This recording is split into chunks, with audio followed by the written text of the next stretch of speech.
Rowena Thompson, bonjour. Bonjour Catherine. Alors dans cet extrait, on vous voit parler de la maladie de votre enfant, très calme, et pourtant c'est une véritable épreuve que vous vivez avec votre compagnon. Exactement, au quotidien, tous les jours, chaque semaine, chaque mois, jusqu'à ce qu'on trouve une solution pour lui, c'est une épreuve. Isolement, incompréhension? Au début, on s'est senti vraiment très seul, et depuis que je suis accompagnée par l'association Trop Violence, on voit l'avancée des choses et on commence à voir le bout du tunnel. Neji a une maladie génétique très rare, tellement rare que depuis 2 ans, on n'a pas encore trouvé dans le monde de moelle osseuse compatible. Grâce à votre combat, on peut désormais donner sa moelle en Guyane. C'est multiplier les chances pour Neji. Multiplier les chances pour Neji et également pour tout le monde, dans le monde entier, que ce soit les Guyanais, que ce soit les Français. Donc aujourd'hui, c'est un combat qui a été mené à terme et j'espère sincèrement que tout le monde participera à ce don. Tout le monde sera solidaire pour pouvoir permettre à Neji de vivre plus longtemps. Alors pourquoi est-ce multiplier les chances que de donner sa moelle osseuse en Guyane alors que finalement il est inscrit sur le registre international? Pourquoi? Parce que je pense qu'en Guyane, comme tout le monde le sait très bien, on est tous métissés. Donc le métissage est énorme en chacun d'entre nous. Aujourd'hui, voilà, j'ai la peau foncée, mais demain, peut-être que mon donneur, si j'en avais besoin, ça serait quelqu'un d'une peau très claire. Donc pourquoi en Guyane? Tout simplement parce qu'il manque de donneurs guyanais dans le fichier international.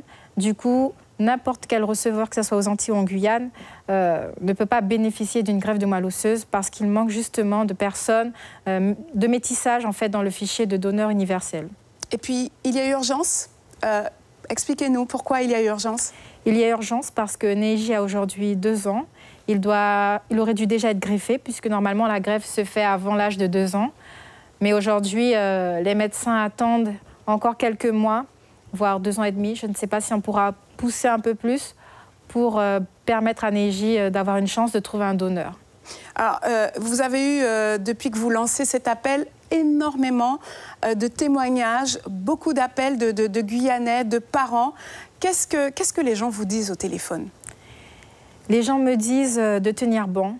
Beaucoup sont parents, donc ils comprennent, compatissent, me disent de tenir bon, qu'ils sont là et qu'ils participeront. Donc je demande franchement de continuer et je remercie énormément toutes les personnes qui ont pris part à la cause de Neji.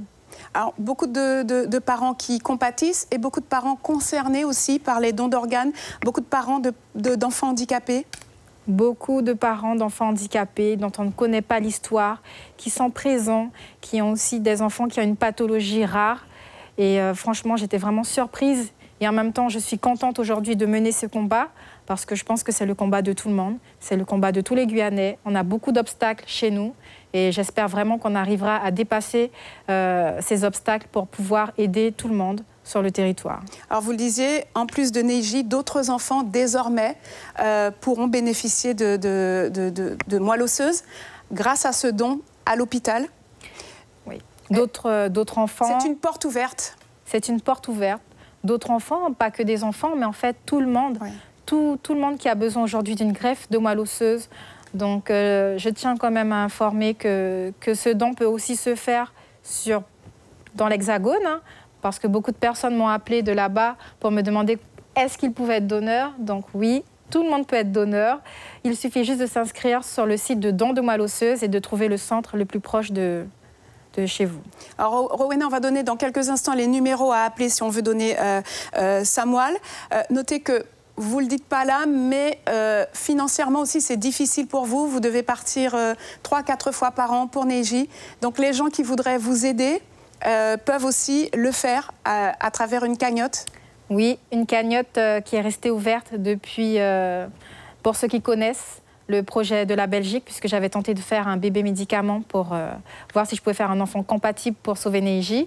Donc cette cagnotte, elle est restée ouverte et c'est peu de temps pour sauver Neji sur litchi.com. Donc si on tape peu de temps pour sauver Neji, on retrouvera le lien. Et vous partez la semaine prochaine parce que Neji doit subir une nouvelle opération, dévégétation, pour l'aider à respirer. Effectivement. Alors, on vous donne le numéro si vous voulez donner votre moelle osseuse. C'est le 05 94 39 77 34. C'est un numéro de l'hôpital. Et vous pouvez aussi joindre Rowena Thompson, la maman de Neji, au 07 64 41 84 61. Les numéros se sont affichés sur votre écran. Merci Rowena et beaucoup de courage pour la suite. Merci à vous.